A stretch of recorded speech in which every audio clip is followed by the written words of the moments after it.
Lançado em novembro de 2022 pela OpenAI, o ChatGPT, ou como todos nós dizemos, ChatGPT, conquistou desde logo mais de 1 milhão de utilizadores nos seus primeiros 5 dias de vida.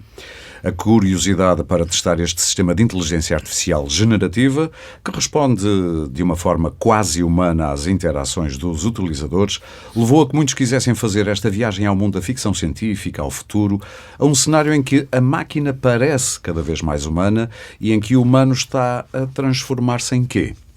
Treinado com uma extensa base de dados de conversação humana, artigos, livros, páginas da internet, fazendo uso de técnicas de processamento de linguagem natural, a verdade é que o ChatGPT colocou, como nunca, a inteligência artificial nas agendas políticas, empresariais e mediáticas.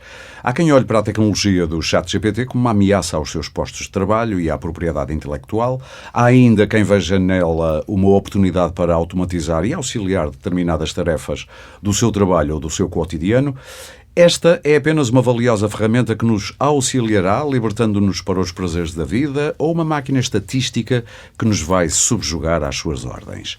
Vai fazer com que nos tornemos cada vez mais acríticos e com que tenhamos ainda mais comportamentos associais, individualistas, comportamentos de bolha. Qual será o seu verdadeiro impacto? São muitas questões que precisam de resposta e estas ainda não encontramos no ChatGPT. Para já, aliás, sabemos que esta forma de inteligência artificial afetará a forma como vivemos a curto e pelo menos a médio prazo. Também sabemos que este sistema de inteligência artificial não está isento de erros, aquilo a que se chamam alucinações, e que será importante manter a supervisão da mente humana que monitorize a sua utilização ética, legal e não só.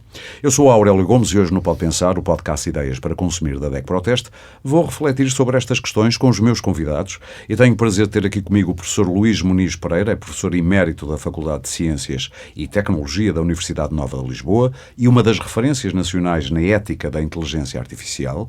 Também conto com o Flávio Nunes, jornalista, editor do jornal digital Eco e especialista em tecnologia, e ainda o António Alves, team leader da equipa Digital Society da DEC Proteste. Eu começava já por si, professor. Em março deste ano, assinou, juntamente com pessoas como Elon Musk, entre outras 1000 personalidades, uma carta aberta do Future of Life Institute, em que se pede a suspensão dos treinos de inteligência artificial durante pelo menos 6 meses. Sabendo nós que trabalha há mais de 50 anos em inteligência artificial e é um conhecedor da temática, o que o levou a assinar esta carta? O que é que lhe mete medo? Bom, em primeiro lugar, muito obrigado por esta oportunidade de falar convosco. Não só assinei essa carta, como outra subsequente, alertando eu e outros especialistas da área, porque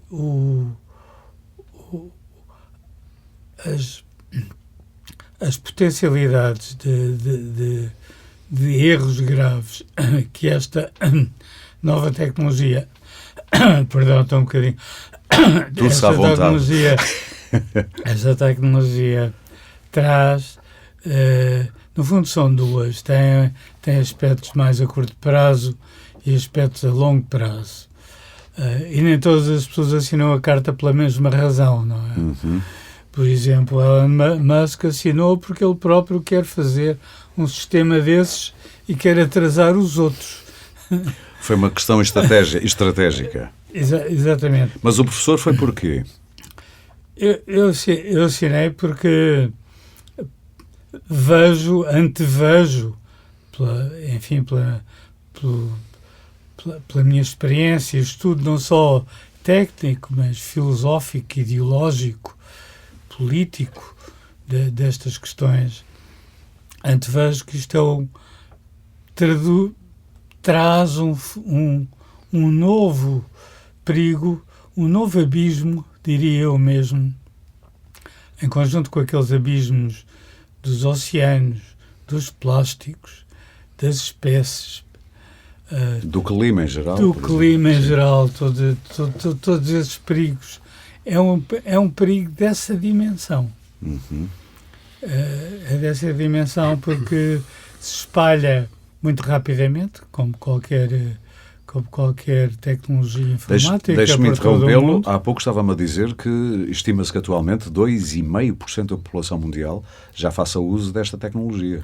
Sim, 2,5% em meia dúzia de meses, ou pouco mais. exatamente. E o problema é que estas tecnologias de software nunca tiveram, digamos, a necessidade de uma autorização prévia. Uhum. Isto é como se lançasse um produto, um novo avião que nem sequer foi testado, Nem certificado. certificado e aprovado, não é?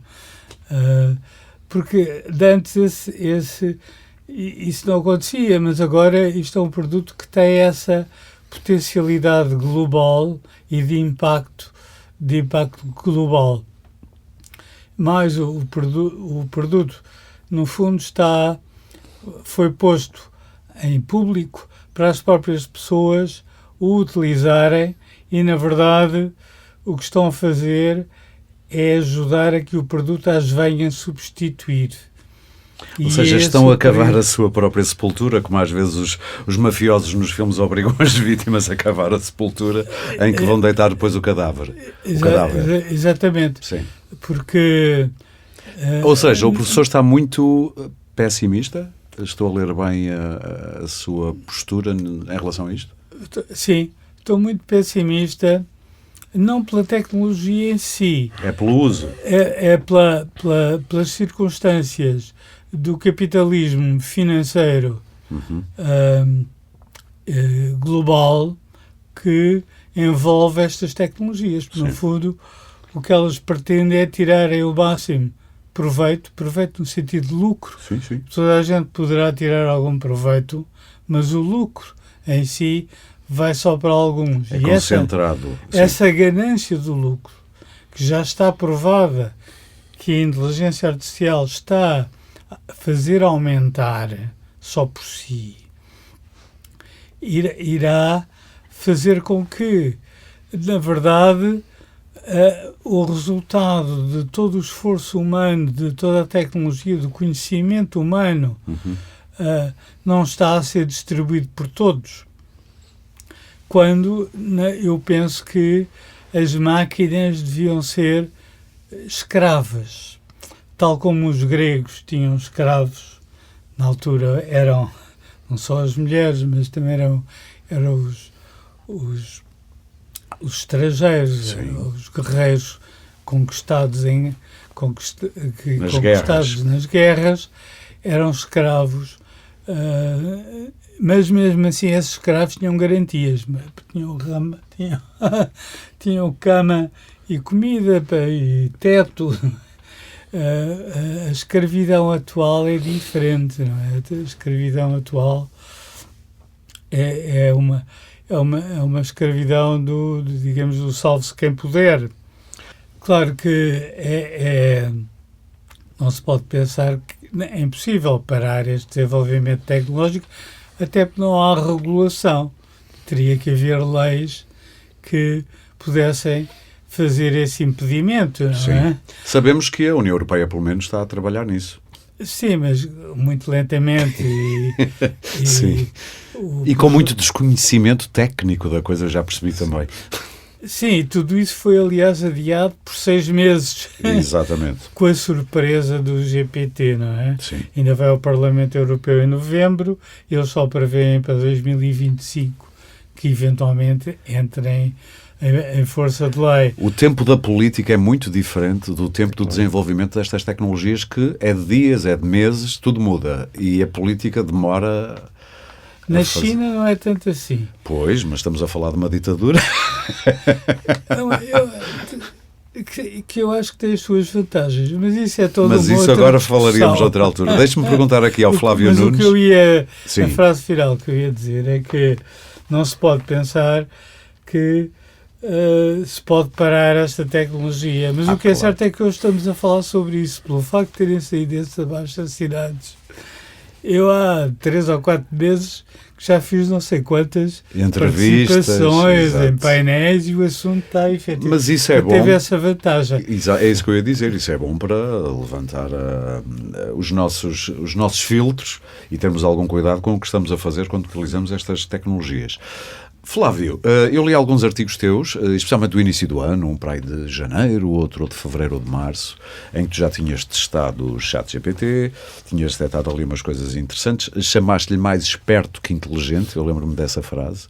De lá para cá, o que é que tu viste que aconteceu ao ChatGPT, se é que viste que aconteceu alguma coisa? Sim. Antes de mais, obrigado pelo convite, e devo dizer que estou um pouco preocupado porque normalmente costumo ser o mais pessimista da sala em termos tecnológicos e agora o professor conseguiu bater-me de longe. Ser mais pessimista do que tu. Exatamente. Não, o que eu sinto, e até quando me estava a preparar para esta conversa, é que a velocidade que isto tomou é completamente surreal. E eu sinto que é extremamente difícil estar a par de tudo o que vai saindo nesta área. Para dar uma ideia, nós há exatamente um ano, em julho de 2022, não se falava de ChatGPT, a não ser pessoas muito ligadas à informática. Agora, houve um pico de mediatismo que foi quando utilizaram um modelo para fazer um artigo de opinião que foi publicado no The Guardian. Sim, é verdade. E recordo-me, nessa altura, foi um momento em que toda a gente olhou e disse, para lá, há um programa de computador que consegue escrever um artigo, foi editado na altura,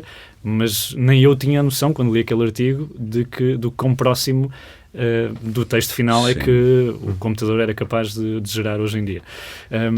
Desde já... Na verdade, não tinha havido nenhum autor desse documento do Guardian. Exatamente. Também havia dúvidas. Ou melhor ainda, tinha havido milhões. Exatamente. Ou tinha havido milhões, porque ele vai buscar aquelas respostas a milhões de fontes que depois transforma em possibilidade estatística. Exatamente, é treinado com base na internet. Mas estavas a dizer... Não, eu sinto que as coisas aceleraram muito, que há um interesse muito grande por parte dos gestores, das empresas... Os gestores já estão a ver cifrões, não é? Onde não é que há eu nenhum posso gestor poupar? Que não esteja a pensar nisto, pelo menos um bom gestor.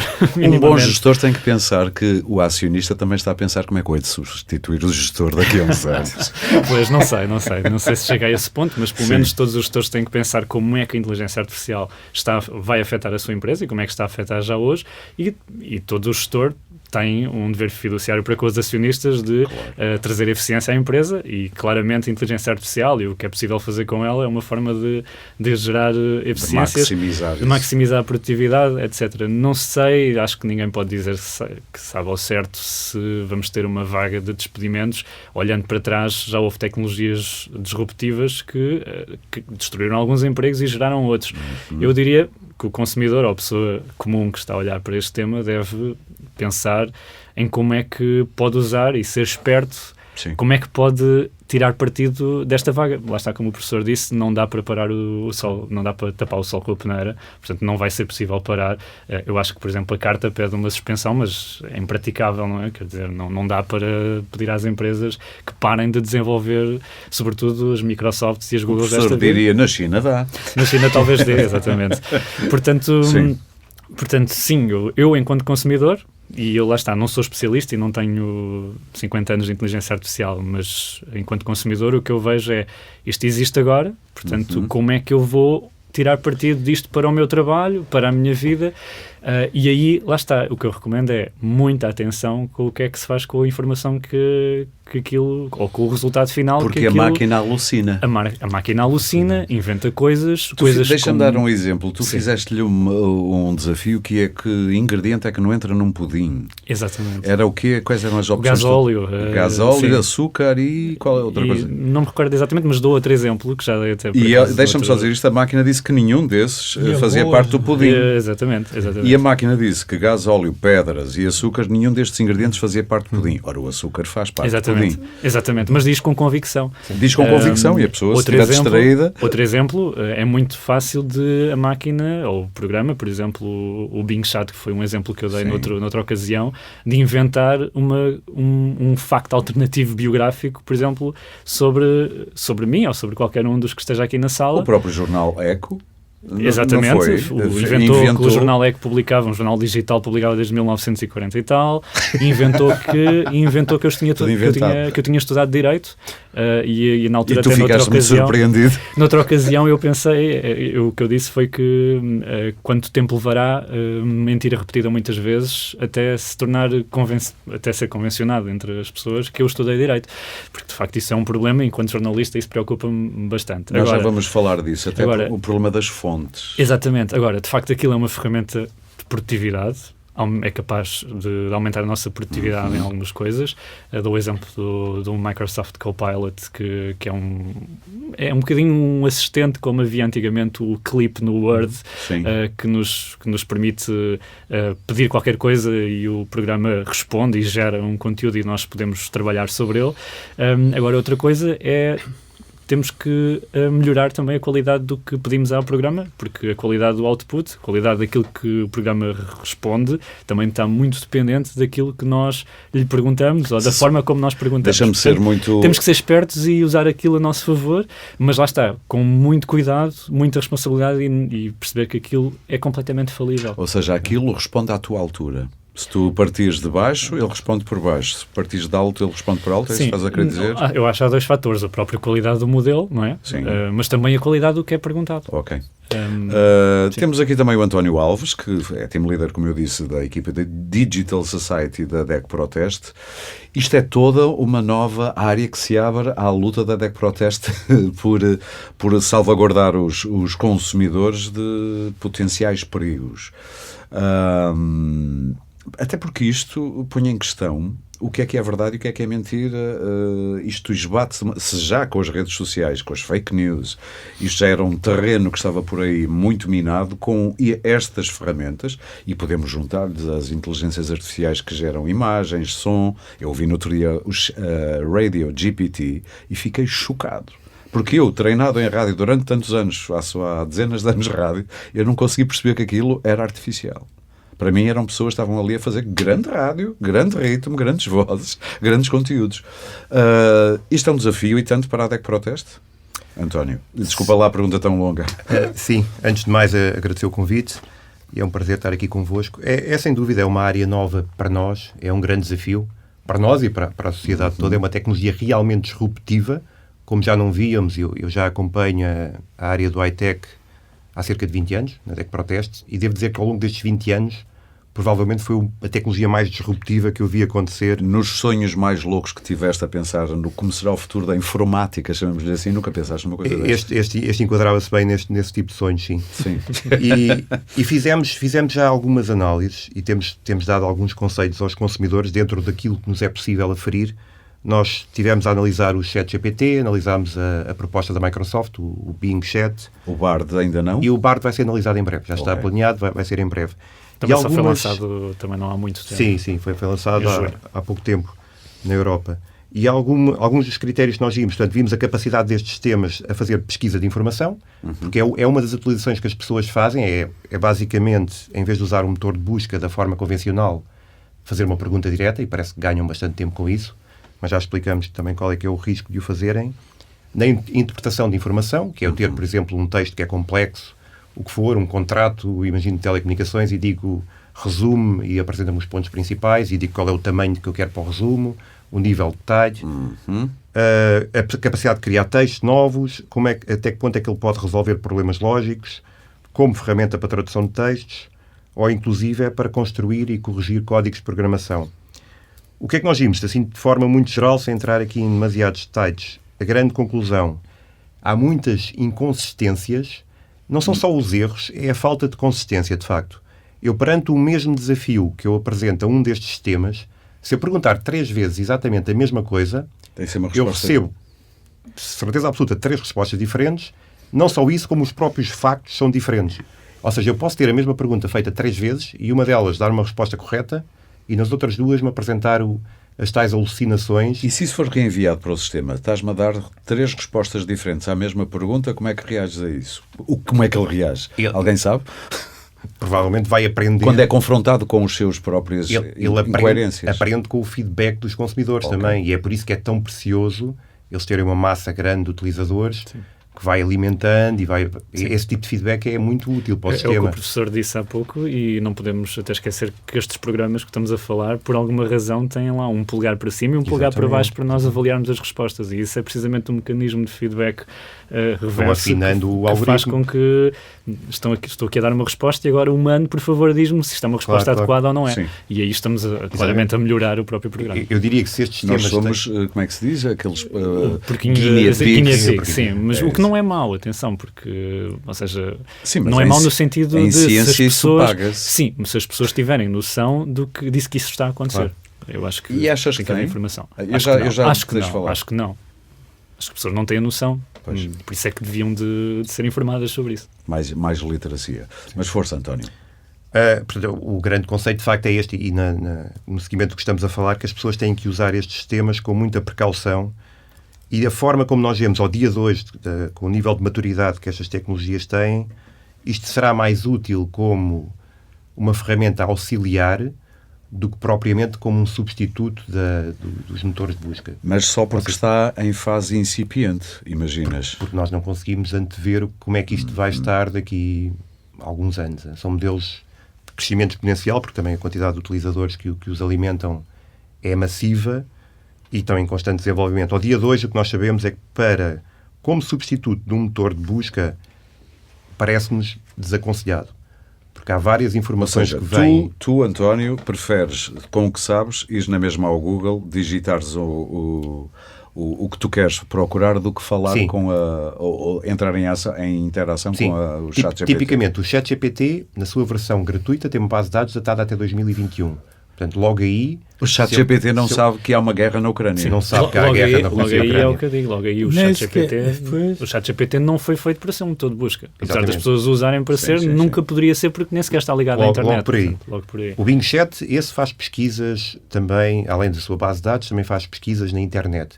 O Bing Chat tem uma diferença muito grande em relação ao ChatGPT e que joga a favor do Bing Chat, e da nossa ótica isso deveria ser uma prática mais transversal, que indica sempre claramente as fontes. Ou seja, ele quando me dá uma resposta, ele enumera-me quais é que foi as fontes que usou para formular aquela resposta e o link direto.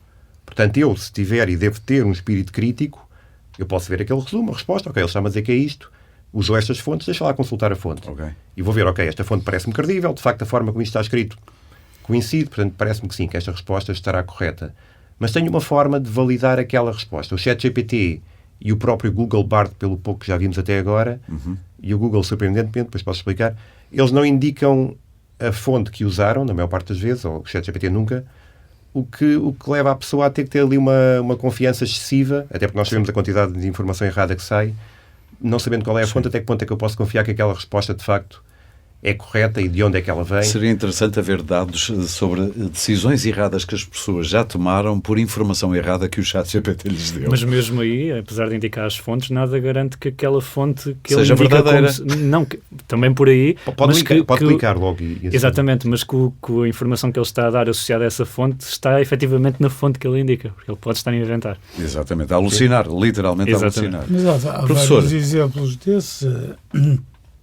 Há um exemplo de um advogado no estado de Nova Iorque que fez como é que se diz? Fez um documento legal. Um documento legal argumentando por isto e por estas razões e tendo em conta este e aqueles casos anteriores.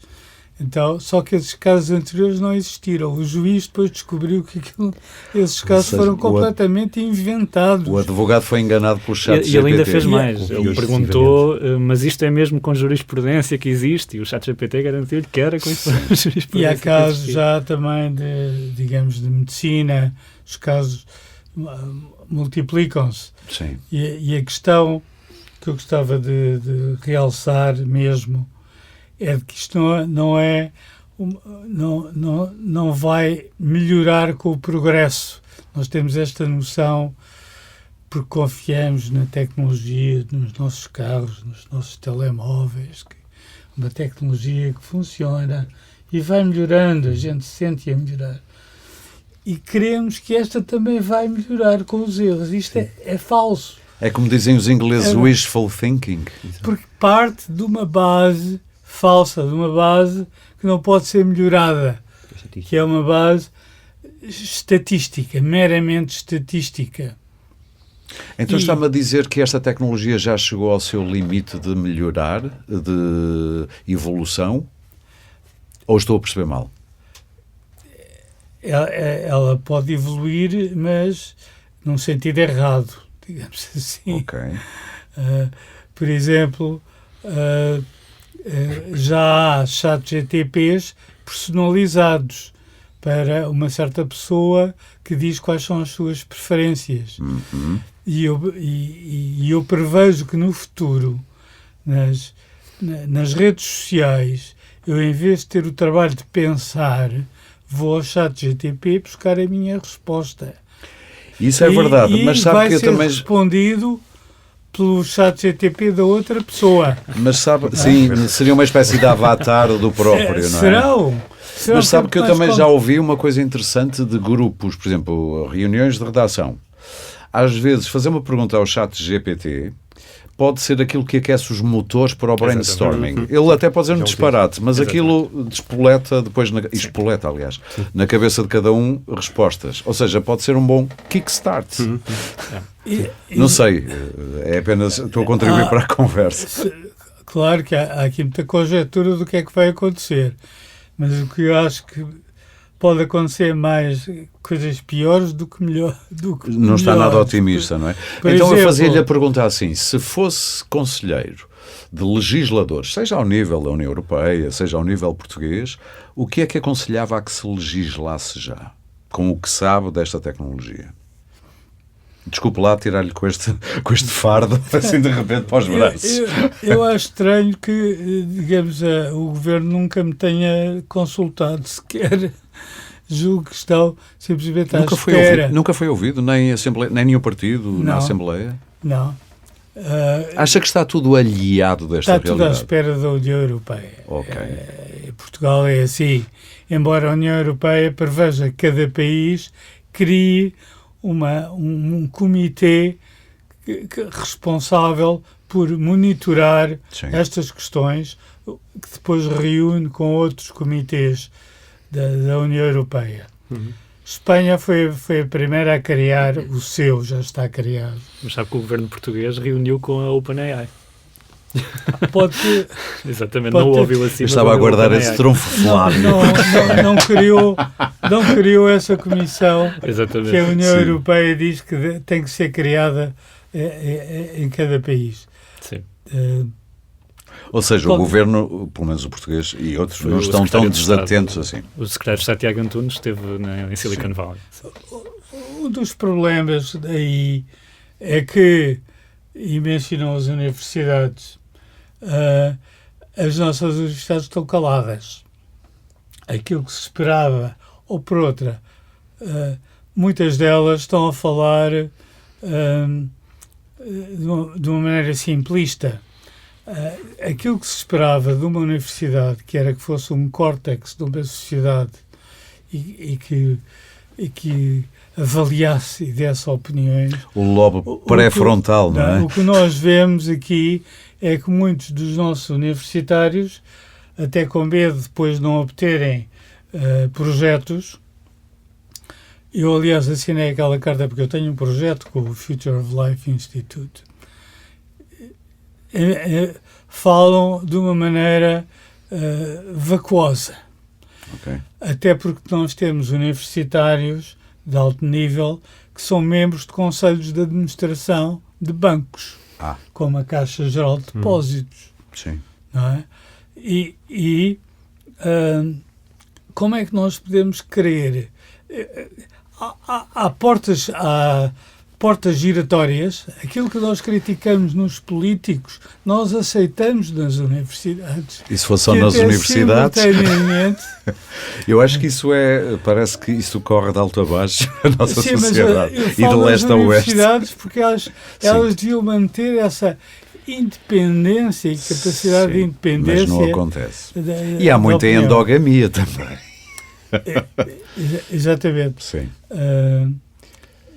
Portanto, um dos grandes perigos deste sistema, e agora estou a falar até no mais imediato, para não falar naquele de longo prazo, porque o longo prazo para mim é o do desemprego. Sim.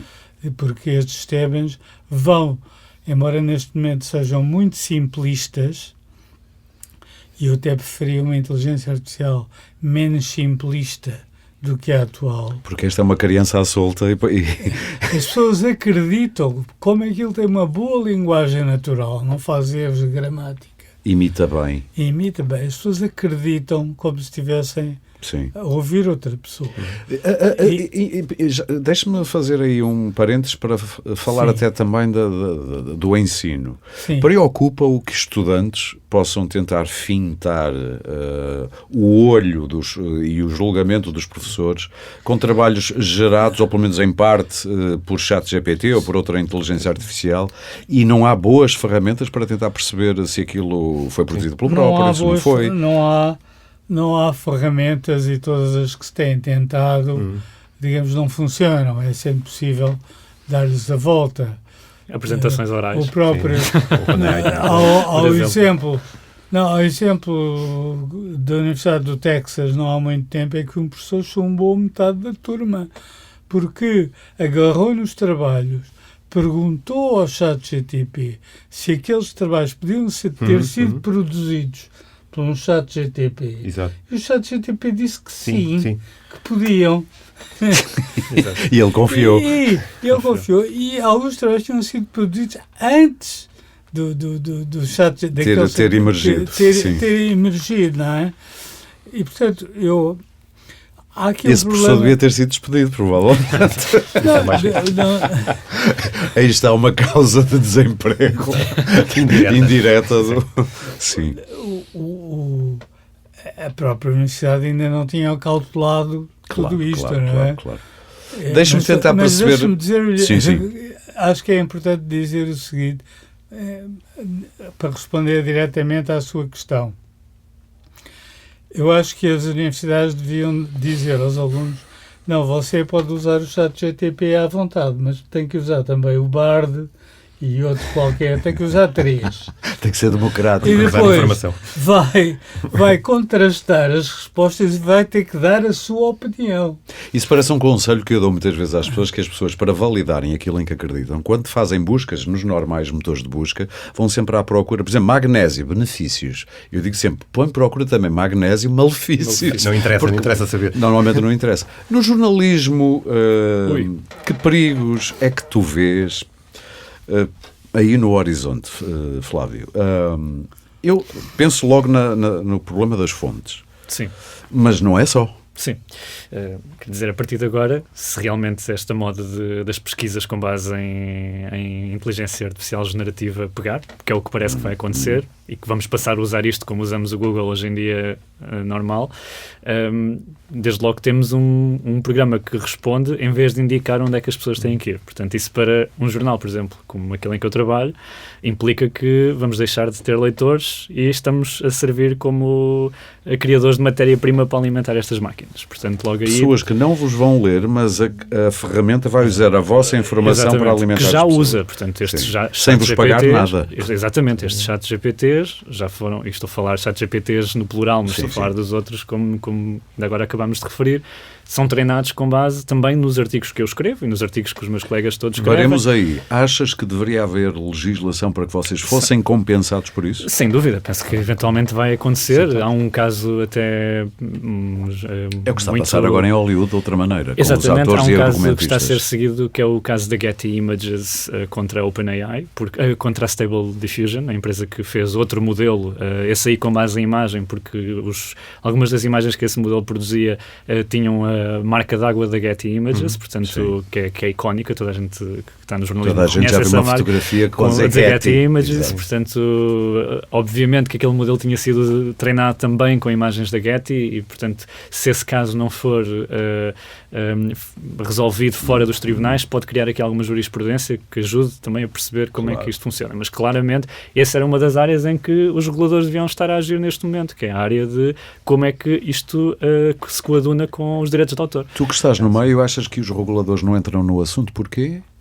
Não, há sempre Não a estou à questão procura de teorias da conspiração. Não, os reguladores estão sempre atrás da inovação tecnológica. Isso acontece muitas vezes, e acontece noutras áreas, e muitas vezes até há muito desconhecimento. Eu recordo-me que estivemos aqui a falar de telecomunicações e falámos exatamente a mesma coisa aqui no podcast da DEC, há uns episódios atrás, precisamente sobre o mesmo tema. O regulador olha para uma realidade e dá a resposta. O caso da União Europeia, a Comissão Europeia já tinha proposto o AI Act, portanto a lei de inteligência artificial, antes desta explosão de popularidade da inteligência artificial generativa, e já tinha proposto um sistema de categorias de risco, em que há uma categoria de risco que é o risco inaceitável, em que todas as aplicações que se inserem nessa categoria são proibidas logo. Agora, como o professor disse, e com muita razão, as coisas tramitam dentro da União Europeia de forma muito lenta. Sim. As coisas aceleraram um pouco, de facto. Por um lado, eu percebo que até é bom alguma cautela, porque estamos a legislar em terreno não cartografado. Exatamente. Não é? E depois mas depois outras... há um limite a partir do qual começa a aparecer isto já vai tão longe e vocês estão tão atrás. E temos abordagens diferentes. Os Estados Unidos têm uma abordagem muito mais de deixa andar. Tivemos ainda recentemente o Biden... land of the free. Exatamente. Aquela ideia que quando aparecer o problema... Resolvemos o problema. Logo resolvemos. Vimos como é que funcionou nas redes sociais. Exatamente. Como nas redes sociais não correu muito bem e lembro-me do Mark Zuckerberg dizer que ter as redes sociais influenciar eleições era uma ideia louca, e depois viu-se o que é que aconteceu. Portanto, enfim, é uma sabem abordagem. Tão bem dessas coisas. Atenção que também... Não falar agora, ainda não falámos na guerra, não é? Exatamente. As novas guerras são guerras de inteligência artificial. Também, exatamente. Claro. Mas aqui Os bots russos já estão a afiar o dente para as eleições, as próximas presidenciais americanas. Exatamente. Não tínhamos dúvidas. Exatamente, mas pronto, aqui há muito... Ainda este mês, as grandes empresas que estão a trabalhar em inteligência artificial assinaram um compromisso, mas voluntário, nos Estados Unidos, de que iam produzir aquilo com um certo conjunto de regras. Claro que é voluntário, claro que provavelmente essas regras já estavam a ser cumpridas e não se vão materializarem muito, mas na União Europeia também me parece que era politicamente impossível de não estar a ser feita alguma coisa. Vamos ver, a União Europeia normalmente é o regulador do mundo e, portanto, cria a regulamentação para o mundo todo. O The Economist há 2 semanas tem um número especial sobre a guerra na Ucrânia, em que eles mencionam bem o uso que está a ser feito de inteligência artificial para detectar, no fundo, para detectar os drones, para detectar os movimentos logísticos. Mas eles também fizeram um artigo que era como preocupar-se com a inteligência artificial da forma correta, e não era, e a visão que eles têm também não é de que vem aí um abismo e de que vamos ter uma vaga de despedimentos. Eu acho que as pessoas também não devem estar preocupadas de que amanhã vão acordar sem emprego. Pode acontecer se não souberem nem sequer o que é que está a ser falado. Ou seja, eu acho que enquanto consumidores devem estar informados, como em tudo. Existem recursos gratuitos que podem recorrer. Um que eu recomendo muitas vezes, há um curso que já foi traduzido em português de Portugal, pela nova SBE, creio, mas o curso foi desenvolvido pela Universidade de Helsínquia, chama-se Elementos da Inteligência Artificial, ou em inglês Elements of AI, há as duas versões. Isto foi um curso desenvolvido durante a presidência finlandesa do Conselho da União Europeia. Sim. O curso é totalmente gratuito. Em português está online, é feito, eu penso que demorei 4 fins de semana a completar, e tem um certificado gratuito e créditos SES. É que uma pessoa sai dali com as bases, pelo menos com as bases. Já não é um analfabeto de... Às vezes nem é questão de ser inteligência artificial ou se estes modelos vão substituir as pessoas, mas podemos facilmente ser substituídos por alguém que perceba disto. Ok. Vamos olhar para a coisa de um modo mais benevolente. Tivemos aqui a olhar para perigos, vários perigos, não explorámos todos, mas também não era o nosso objetivo. António, do que a DEC Proteste foi farejando disto, vê potencialidades benevolentes, benéficas para o consumidor no uso destas ferramentas? Sim, claro. Claro que existem várias. Com os devidos cuidados, que já percebemos. Com todas as precauções que são necessárias, mas existem várias vantagens na utilização destas ferramentas. Tanto existem que daí a adoção massiva que as pessoas tiveram, porque perceberam de facto que podiam tirar partido disto. As pessoas, por muito que nos custe, às vezes somos um bocadinho paternalistas, todos nós em relação aos outros, as pessoas têm uma espécie de faro natural para estas coisas, não é? Às vezes enganam-se, mas pronto. Eu penso que as pessoas sentiram que efetivamente isto facilitava o trabalho. Sim. Foi a única Existem ferramenta... algumas tarefas onde pode ajudar bastante. E nós temos aqui já algumas, como Sim. interpretação de informação complexa. Imagino que tem que ler um documento com 10 páginas, não tenho tempo, consigo ter um resumo rápido. Ou é um e texto perceber muito os principais. técnico. É a mesma coisa que eu chegar ao pé de um amigo que lê o documento e digo, resumo lá aquilo em 10 palavras. Sim. Só que Tenho ele ali faz alguém isso que em faça- segundos. Exatamente, ele faz aquilo em Foi o segundos. único, desculpa interromper, foi a única tecnologia que eu lembro-me de recomendar a um amigo numa sexta-feira e dele no domingo me dizer que aquilo mudou completamente a forma de Exatamente. trabalhar em 2 dias. Aí pode-se poupar muito tempo. Eu tenho um amigo que trabalha em hotelaria e que não sabes como eu, de repente, com o chat GPT, respondo a 1000 e-mails a aceitar reservas ou Exato. recusar e não sei o quê, e não me preocupo. E disse, eu se fosse a ti de vez em quando ia ver se aquilo está a fazer o trabalho bem feito, mas tudo bem. Mas estavas a dizer, António. Sim, há outro tipo de tarefas. Por exemplo, imagine criar um texto. E eu sei que estou aqui a tocar em temas que são mais sensíveis, mas eu posso conseguir pelo menos um primeiro draft de um texto feito de uma forma automatizada, que pode ser um bom ponto de arranque para depois começar então a fazer E depois uma coisa mais trabalhar elaborada. sobre ele. Portanto, lá está, uma utilização correta, desde que com consciência e percebendo as limitações da tecnologia, pode ajudar e poupar muito tempo. Eu diria que é mais isso.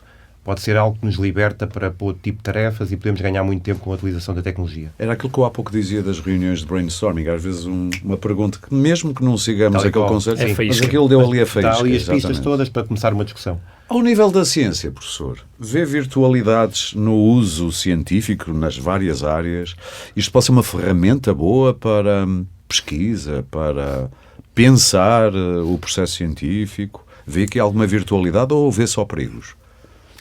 Claro que tem virtualidades para aquilo que deve ser usado, mas também já tem sido feito artigos científicos completos por um chat GTP, que depois foram rejeitados. Já Felizmente, não é? há várias revistas científicas que dizem à partida não submeta nada que tenha usado. O problema é Chat como é GTP, que o conselho redatorial de uma revista científica vai olhar para aquilo e perceber se aquilo é de chat GPT ou da autoria de humanos.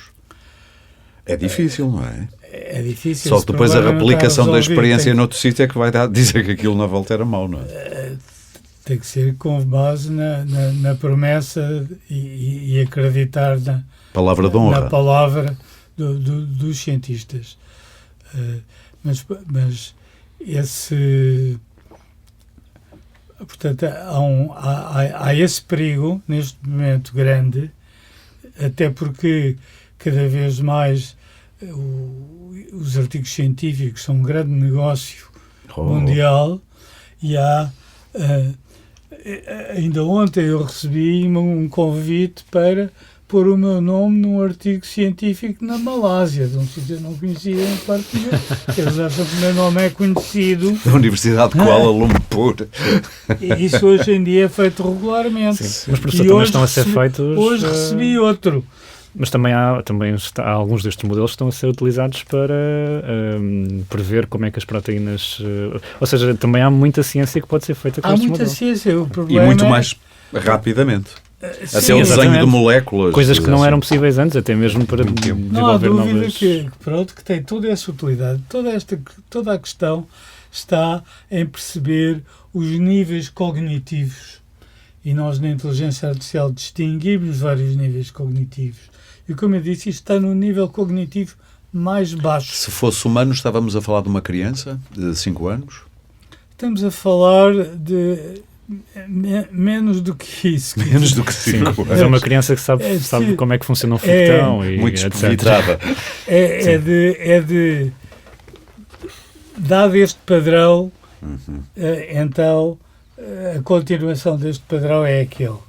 Funciona por padrões. O professor já usou o chat GPT? Reconheci. O professor já usou o Já chat usei GPT? muito até para detectar as fragilidades e as dificuldades. O chat GTP não tem lógica absolutamente nenhuma. Porque aquilo só funciona. Não é racional, não é? Não é racional, não raciocina. Claro. Não. Fizemos uma das perguntas, e desculpe interromper, tinha a ver com essa questão da lógica, onde submetemos um problema matemático muito simples, uma coisa que uma criança de 5 anos conseguia dizer, que é uma corrida, 19 alunos, a Ana ficou atrás dos 16 Eu vi esse primeiros, vosso em que lugar é que artigo. ficou. O ChatGPT dá 3 vezes respostas diferentes e só acerta numa delas. Portanto, ele responde de forma errada uma coisa perfeitamente básica. lógica. Temos 4 laranjas. O modelo estatístico que está por trás. Um amigo meu fez isso com uma lógico. coisa ainda mais simples. Temos 4 laranjas. Eu comi uma, quantas ficaram? Sim. Em 2 das respostas ficam com 5. Sim. Não há qualquer raciocínio lógico. E mesmo tentando ajudar, e vocês quiserem ver no meu Facebook, eu tenho lá esses exemplos em detalhe, em que eu tento ajudá-lo, digamos, olha que aqui este passo não está correto. Não, ele continua. Ou seja, é arrogante. Tal e qual. Estou a brincar. Se tivesse personalidade, seria essa, sim. Seria essa. Eu próprio perguntei ao ChatGPT o que é que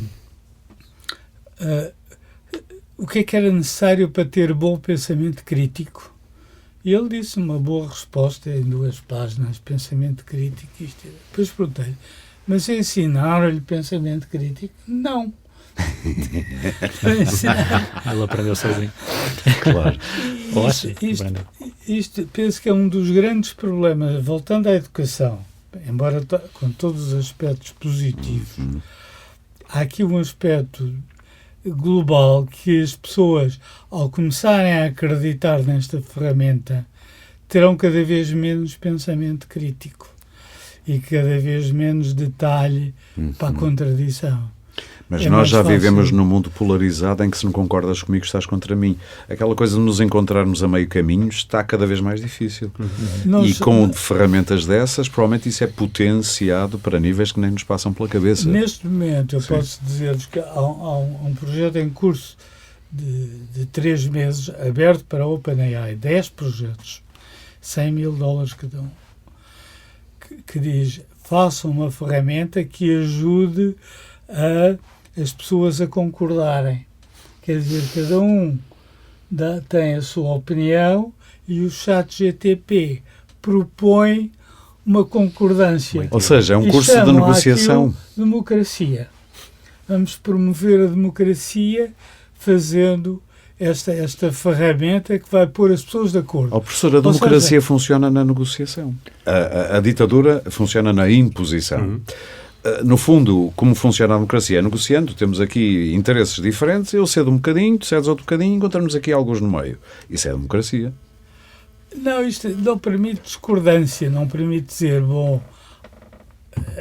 há uma maioria que discorda, portanto vamos por ali. Não. Sim. É um método que promove a concordância. Sim. Ou seja, promove o afunilamento. Eu estava a entender mal. Estou a perceber onde é que era isso. Está a ver? Estamos a ir ao Newspeak do Orwell, em 1984. A nova língua, não é? New language. Newspeak, acho Newspeak que era assim. Newspeak. Não sei qual é a tradução em português. Em português acho que era nova língua. Acho. Eu não li Se bem me português. lembro do que li já há muitos anos. E que, inclusivamente, vão desaparecendo palavras do vocabulário. Sim. Vão desaparecendo conceitos. Portanto, há coisas de que já não se pode falar. E não só... Portanto, eu prevejo que esse afunilamento conceptual, até pela falta de exercício de pensamento crítico e de procura das fontes que as pessoas vão deixar de ter, como pelo que se chama, hoje em dia, eu estive numa reunião de 3 dias internacional a falar do novo neocolonialismo. Porque se você for à Namíbia ou outro país africano e quiser o ChatGPT, não pode usar, porque aquilo fornece o novo colonialismo inglês. Deixe-me ajudá-lo, porque o ChatGPT foi alimentar-se de muitos livros, muitos artigos, muitas conversas na internet, todas ocidentais. Ou seja, há um etnocentrismo na informação, se quiser. Imagino que não tenham lido nada da Mongólia. Exatamente. E, portanto, eles chamam isso o neocolonialismo cultural. Sim. E acontece na própria Europa. Nesta conferência estavam lá os meus amigos gregos, uns cipriotas, que diziam: o grego cipriota tem um alfabeto ligeiramente diferente, uma gramática ligeiramente diferente do grego continental. Sim. E eles só foram buscar coisas do grego continental.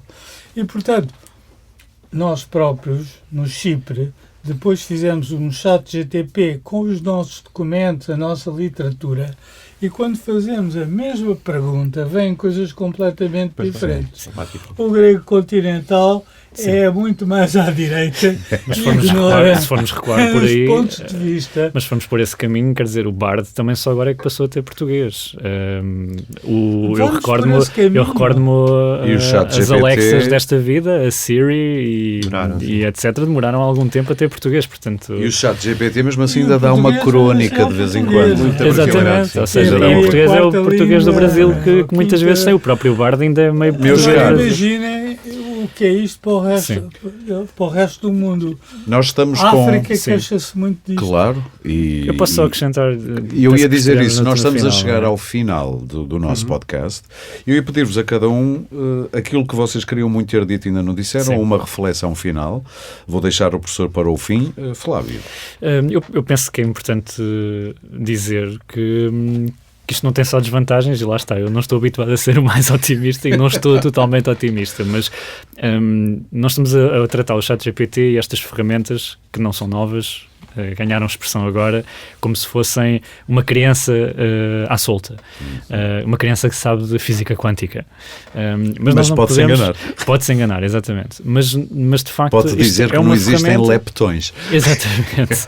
Mas isto é uma ferramenta que está aí e que vai continuar a estar aí e que pode também trazer benefícios, mesmo a nível científico, tem sido usada para muitas finalidades, para coisas que não eram possíveis até ao momento. Olha, a Portanto, interpretação de taques em medicina, por exemplo... só olhar para a imagem e detectar coisas Sim. que um olho cansado depois de ver 50, um olho humano Exatamente. cansado depois de 50 ataques às vezes não detecta. Exatamente, para Sim. detecção de fraude a nível no setor financeiro. Mas portanto, exatamente, há falsos positivos como em tudo. Ou às seja, vezes aquilo tem lá Sim, mas, a imagenzinha exatamente. da marca. professor, mas até nos testes de doenças há falsos positivos Exatamente, em quase ou seja, todos eles, não é? ou seja, há Vamos ter que conviver provavelmente sempre com uma margem de erro destas exatamente, coisas. eu não acho que as sei, coisas digo eu. sejam Enfim. pretas ou brancas e que eu estou a ouvir e estou muito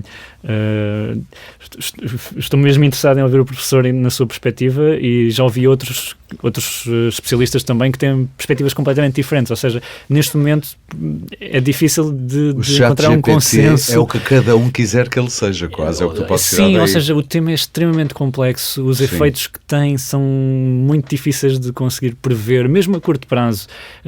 Também não se sabe exatamente o que é que está a ser feito. As próprias empresas que desenvolvem os sistemas, algumas não conseguem perceber porque é que eles se comportam de uma maneira ou de outra. Portanto, acreditas, para a pergunta final, que estes sistemas podem algum dia, é uma pergunta que eu tinha guardada como última para o professor, ganhar consciência de si? Ou achas que isto é pura ficção Eu não científica? sei. Boa. não sei. Percebo, é honesto. Mas isso é honesto e é assustador. É. Eu preferi que me dissesse não. E eu, um cientista, não, Exatamente. isso é impossível. Eu não sei. O professor, o que é que acha? Em relação A sua cara disse-me Eu acho que tudo. ninguém pode Não, saber. em relação à consciência, Sim. É uma possibilidade Quer estas dizer, máquinas ganharem consciência de si? é inevitável. É o caminho. É inevitável, quer dizer, a consciência, o livre-arbítrio, a cognição, são resultado de uma evolução. Não. Nós temos-las porque evoluímos nesse sentido. E essa evolução é necessária para lidar com a realidade, para lidar com o futuro. E um ser extraterrestre, que não tem que ter o nosso corpo, Claro. também terá que ter essas qualidades. As máquinas, vivendo, portanto, para ter essa capacidade de viver e se comportarem no mundo e até de conviver connosco, de poderem, vão ter que evoluir. Não tem nada de misterioso a consciência. Sim. Nós não sabemos muito bem, sabemos um pouco cada vez mais, mas do ponto de vista evolutivo, na minha opinião, é inevitável. É essa a sua última pensamento? Quer que fiquemos com ele antes de nos despedirmos? Ou ainda quer Não. acrescentar mais alguma coisinha? Eu julguei que ainda tinha este era o penúltimo que tinha dito que eu era o último. Tem toda a razão.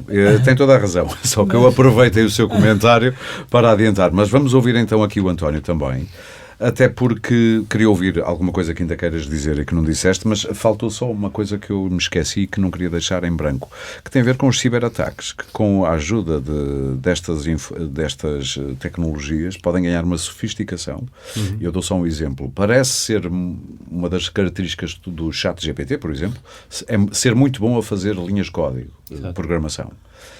Engana-se menos, tem menos alucinações e é mais eficaz. Ora bem, um tipo que antes não era hacker porque não percebia nada de fazer malware e fazer linhas de código, agora tem aqui um amiguito que, olha, faz isto e consegues entrar ali na conta não sei de quem e fazer isto e aquilo outro.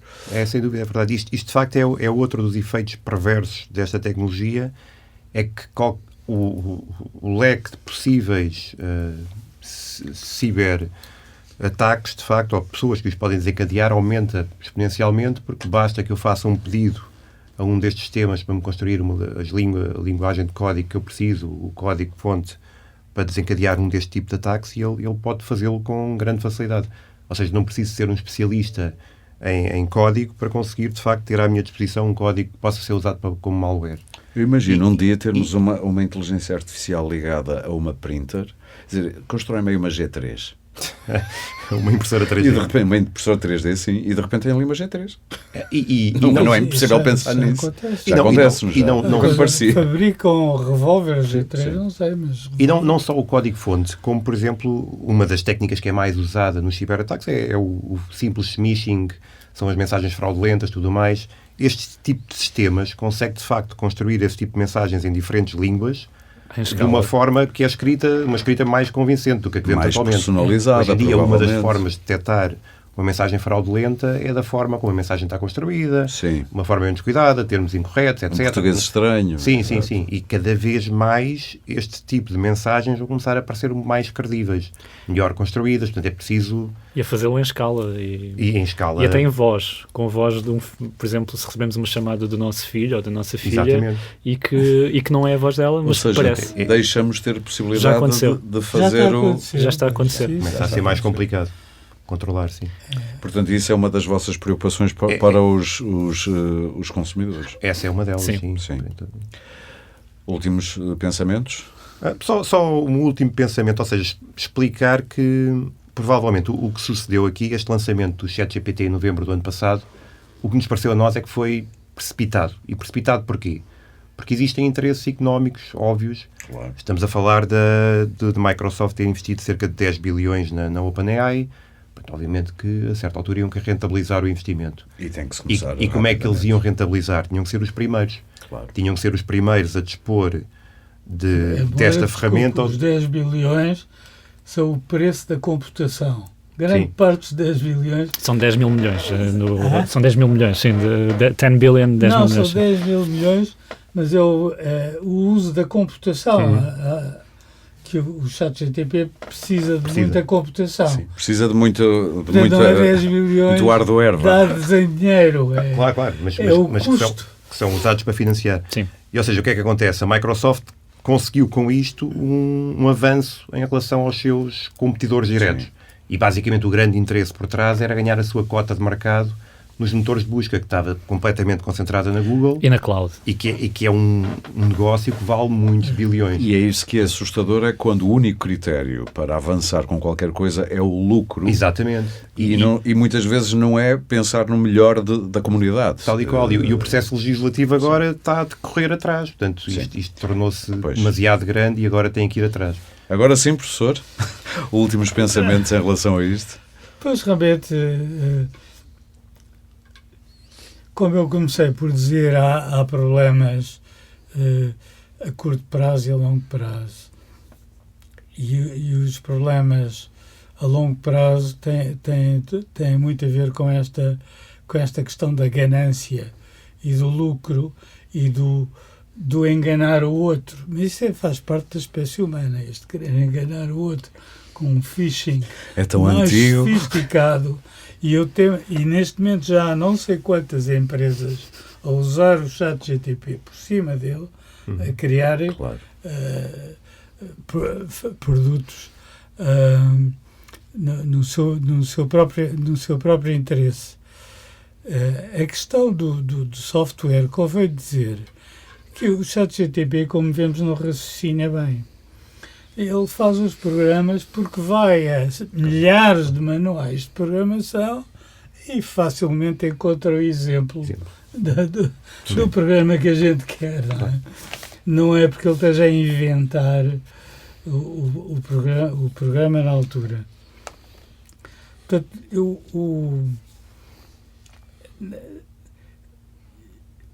o perigo que eu vejo, e por isso lhe chamei abismo, é porque todas estas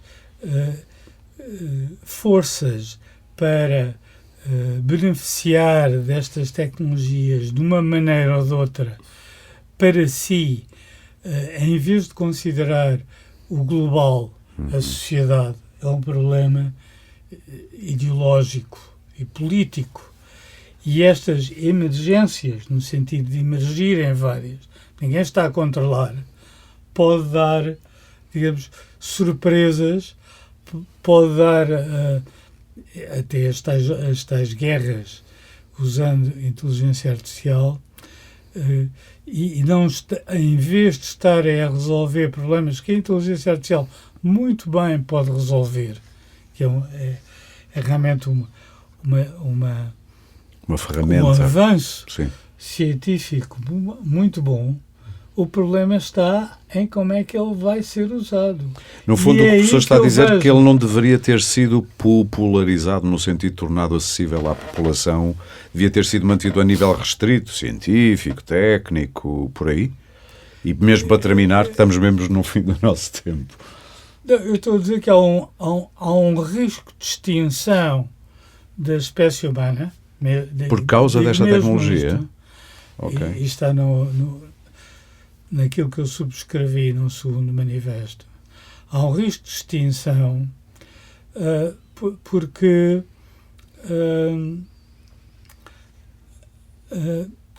pelos fenómenos que se vão desencadear sem que haja controlo. Está a falar do efeito borboleta, basicamente. Da lei do caos, não é? Se quiser falar sim, a quantidade de fenómenos emergentes que nós não esperávamos, tal como não esperávamos isto, e não vamos esperar outros.